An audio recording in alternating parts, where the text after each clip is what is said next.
یہ نہ پڑھو تھوڑا سا، تھوڑا سا پڑھ لیں گے اس غزوہ قرآن کا تفسیر یہاں تک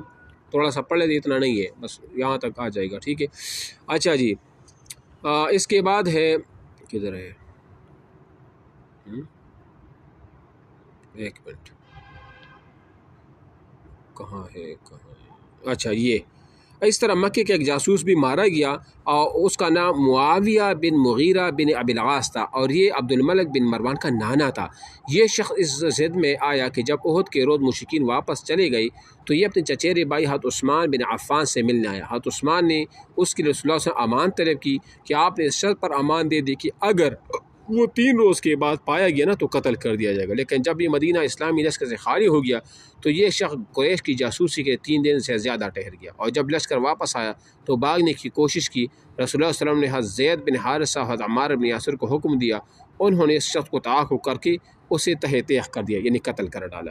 غزوہ حمراء الاسد کا ذکر اگرچہ ایک مستقل نام سے یاد کیا جاتا ہے، مگر یہ در حقیق کوئی مستقل غزوہ نہیں تھا، بلکہ غزوہ احد ہی کے ایک جز اور تتمہ، میں نے بتایا تھا نا، اور اسی کی صفحات میں سے ایک صفحہ بھی ہے، یہ کوئی مستقل غزوہ نہیں ہے۔ جنگ احد میں فتح و شکست کا ایک تجزیہ، اب یہ پڑھ لیتے ہیں، شاید وہ بات ادھر ہو بھی جو میں نے آپ سے سوال بھی کیا تھا۔ یہ ہے غزوہ احد اور اپنی تمام مراحل اور جملے تفصیلات سمیت۔ اس غزوے کے انجام کے بارے میں بڑی طویل بحثیں کی گئی کہ آیا اسی مسلمانوں کی شکست سے تعبیر کیا جائے یا نہیں۔ جہاں تک حقائق، اب یہ دیکھو یہ ایک 1/3 ہے، یہ پورا خلاصہ ہے۔ جہاں تک حقائق کا تعلق ہے تو اس میں شبہ نہیں ہے کہ جنگ کی دوسری راؤنڈ میں مشرکین کو برتری حاصل تھی، اور میدان جنگ ان کے ہاتھ تھا۔ جان نقصان مسلمانوں کا زیادہ ہوا اور زیادہ خوفناک شکل میں ہوا، اور مسلمانوں کا کم از کم ایک گروہ یقین شکست کھا کر بھاگا، اور جنگ کی رفتار مکی لشکر کے حق میں رہی۔ لیکن اب سب کے باوجود بعض امور ایسے ہیں جن کی بنا پر ہم اسی مشرکین کی فتح سے تعبیر نہیں کر سکتے۔ اب غور سے سنیں۔ ایک تو یہی بات قطعی طور پر معلوم ہے کہ مکی لشکر مسلمانوں کے کیمپ پر قابض نہ ہو سکا تھا، ایک یہ، اور مدنی لشکر کے بڑے حصے نے سخت قتل پتل اور بدنظمی کے باوجود فرار نہیں اختیار کیا تھا، بلکہ انتہائی دلیری سے لڑتے ہوئے اپنے سپہ سالار کے پاس جمع ہو گیا تھا۔ نیز مسلمانوں کا پلہ اس حد تک ہلکا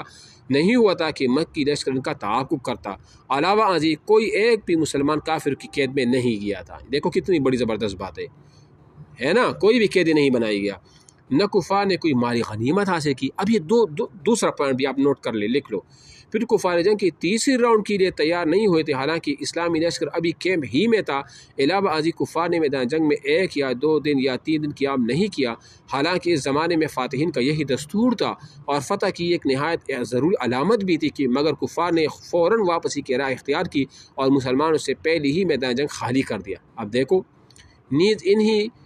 بچے قید کرنے اور مال لوٹنے کے لیے مدینہ میں داخل ہونے کی جرت بھی نہ ہوئی، حالانکہ یہ شہر چند ہی قدم کے فاصلے پر تھا اور فوج سے مکمل طور پر خالی اور ایک دم کھلا پڑا تھا، اور راستے میں کوئی رکاوٹ بھی نہ تھی۔